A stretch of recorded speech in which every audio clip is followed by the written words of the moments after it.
మంత్రి సుభాష్ గారికి కులాభిమానం ఎక్కువ అంటారు. నిజంగా మీకు కులం అంటే అంత పిచ్చా లేదా ప్రచారమేనా? అంటే మీకు ఒక విషయం చెప్తాను.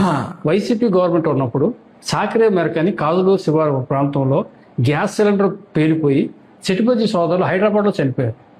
మీరు సాకరే మెరకని నిలుపుకుంటూ వచ్చారు, వాళ్ళకి డబ్బులు ఇచ్చారు. 2 లక్షలు 3 లక్షలు. నిజంగా పాపం ఇన్సిడెంట్ చాలా బాధాకరమైన ఇన్సిడెంట్. అప్పటి మంత్రి వేణు ఆశ్చర్యపోయాడు. అప్పుడే మీ పేరు రామపురం నియోజకవర్గంలో ఫస్ట్ సార్ ఇంట్రడ్యూస్ అయింది, ఎవరు ఈ సుభాష్ అని చెప్పేసి. అంటే ఇతను ఈ చెట్టుబజ్జీ వాళ్ళు ఆపదలో ఉంటే ఆదుకుంటాడా, మిగతా కులం జోలికి రాడా ఏంటి అనేది ఒక ప్రచారం సాగింది. అంతేనా?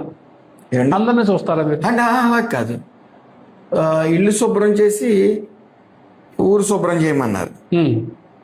సో నేను ఈ టైంలో ముందు నా బేస్ మాత్రం కమ్యూనిటీ బేస్, అందులో ఏ విధమైన సందేహం. అప్పుడు ఒక కుల లీడర్ కిందే కొన్ని వ్యవహారాలు జరిగినాయి. తర్వాత కలపాలి అంటే వర్గాల కింద అయిపోయింది, కలపాలి యూనిటీ. ఎందుకంటే మన కులాన్ని మనం ప్రేమించుకుంటూ ఇతర కులాలను గౌరవించాలి, అందులో ఏ విధమైన సందేహం లేదు. అందరూ చేయవలసిన పని అదే. ఇంకో కులాన్ని ద్వేషిస్తేనే వచ్చే ప్రాబ్లం, రెచ్చగొడితే కులాల మధ్య కుంపడి పెడితేనే వచ్చే ప్రాబ్లం. సో ఫస్ట్ నుంచి పెద్దలందరితోని ఇటు యువత అందరితో కూడా కలివిడిగా ఉండటం, చేతనైనంత మంచి చేయటం. ఇందులో యూనిటీ తేటం అంటే మంచి చేయటమే. మంచి చేసిన తర్వాత ఆటోమేటిక్ గా అందరూ మంచి చేస్తున్నప్పుడు ప్రోత్సాహం ఉంటుంది. మీరు ఏం చదువుకున్నారు మంత్రి గారు? BSc BL. మీరు ఎప్పుడు జాబ్ ట్రై చేయలేదండి? చేయలేదండి, ప్రాక్టీస్కి వెళ్ళాను తప్ప. లాయర్ ప్రాక్టీస్ చేశారా? చేశాను. ఎంతకాలం చేశారండి? ఒక 3 months 4 months అంతేనండి. అంతే. తర్వాత రియల్ ఎస్టేట్ లోకి వచ్చాను, బిజినెస్ లోకి వచ్చేసాను. మీరు 2024 ఎన్నికల్లో మీకోసం పడి చచ్చిపోయి తిరిగి చాలా మంది ఉన్నారు ఇక్కడ, తెలుగుదేశం పార్టీ నాయకులు. ఎందుకంటే అప్పటికే వైసీపీలో చాలా కష్టాలు అనుభవించేస్తున్నారు. వాళ్ళని ఏ విధంగా గుర్తిస్తున్నారు సార్? వాళ్ళు గుర్తిస్తున్నారా మీరు?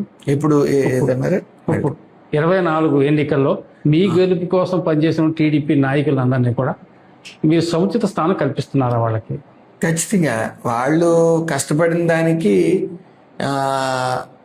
వాళ్ళు సొంతంగా రామచంద్రపురం నియోజకవర్గంలో వ్యక్తిగతంగా నాకు ఇది చెయ్యండి అది చెయ్యండి అని ఎవరు రారండి, ఏ నాయకుడు కూడా. ఈ రోజున అలాగే వచ్చే వాళ్ళు అయితే నేను 20 లక్షలు ఇస్తే వాళ్ళు 55 లక్షలు ఎందుకు ఇస్తారు? ఎక్కడన్నా చూసారా?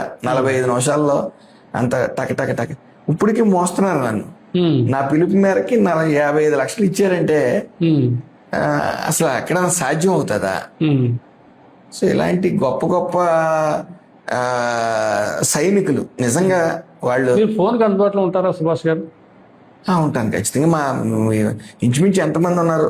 కాకినాడ పిఆర్ఓ హాస్పిటల్ దగ్గర పెట్టాను, వైజాగ్ దగ్గర ఓ పిఆర్ఓ ఉన్నారు, ఇక్కడ నాకు 2 పిఏలు ఉన్నారు, ఆఫీసులో ఒక 2 ఉన్నారు. సో అందరూ అందుబాటులో ఉంటారు. చెప్తారా? మీటింగ్ లో ఉన్నప్పుడు సైలెంట్ లో ఉంటది ఫోను, అప్పుడు రెస్పాండ్ అయినా సతీష్ చేసేస్తారండి. మా పిఏకి చేస్తారు, పిఏ రెస్పాండ్ అవుతారు. లేదా మా ఫాదర్ ఇక్కడ ఉన్నారు, ఇక్కడ రెస్పాండ్ అవుతారు. అన్ని రకాలుగా ఎప్పుడు ఆ ఇబ్బంది అయితే ఉండదు. కమ్యూనికేషన్ గ్యాప్ అనేది. నాన్నగారు పెత్తనం ఎక్కువైంది అనేది అధిష్టానంలో ఒకప్పుడు నడిచింది. ఇంకా దాన్ని మీరు ఎలా రిసీవ్ చేసుకున్నారు? సో ఒక గొడవ వచ్చినప్పుడు ఇంకా రాళ్ళు వేయటం మొదలెడతారు బయట వాళ్ళందరూ కూడా. ఏదో అనుకోని సంఘటన జరిగినప్పుడు ఏయో వేసారు తప్ప ఎవరో ఒకళ్ళు అందుబాటులో ఉండాలి కదా. సో అందుబాటులో లేకపోతే ప్రజలు ఇబ్బంది పడతారు.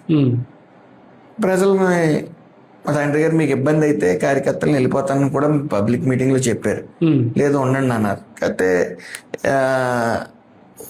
ఇది వాళ్ళకి అంత స్ట్రెస్ ఆయన మీద పెట్టదలుచుకోలేదు. డైలీ ఒక 3-4 hours టచ్ లో కాంటాక్ట్ లో ఉంటున్నారు. నేను లేనప్పుడు, నేను వచ్చినప్పుడు మామూలుగా. ఇంత కష్టపడతారు కదా మంత్రి గారు మీరు, అటు ఎన్టీఆర్ జిల్లా వెళ్తారు ఇన్ఛార్జ్ మంత్రిగా, అక్కడ కష్టపడతారు. కోనసీమ జిల్లా ఇక్కడ చూసుకుంటారు. మార్కుల విషయానికి వస్తే రామనాయుడు గారితో పోల్చుకుంటే మీరు ఎప్పుడు వెనకంజలో ఉంటారు. టాప్ 10లో మీరు ఉండరు. ఏంటి కారణం? చంద్రబాబు నాయుడు గారు వేసే గ్రేడింగ్ లో ఎవరికి మార్కులు ఇవ్వలేదు కదండి, గ్రేడింగ్ ఇవ్వలేదు. ఆయన మొదటి స్థానం, ఈయన 2వ స్థానం అని చెప్తా ఉంటాడు ఆయన. అప్పుడు ఎప్పుడు లేదండి. ఆ ఫైల్స్ మూవ్మెంట్ అయ్యి చెప్పారు తప్ప ర్యాంకింగ్స్ ఎవరికి ఇవ్వలేదే. ఎవరికి లేవండి, ఎవరికి ర్యాంకింగ్స్ ఇవ్వలేదే. ఎప్పుడైనా బాబు గారు మిమ్మల్ని మెచ్చుకున్నారు? సుభాష్ గారు ఈ వర్క్ బాగా చేశారు మీరు? బాబు గారు మెచ్చుకోవాలి అంటే అంత చిన్న ఆషామాషి విషయం కాదండి. అవునా? అది మీరు అన్నారు కదా రమానాయుడు గారులే, ఆ. వాళ్ళకి మాత్రమే సాధ్యం.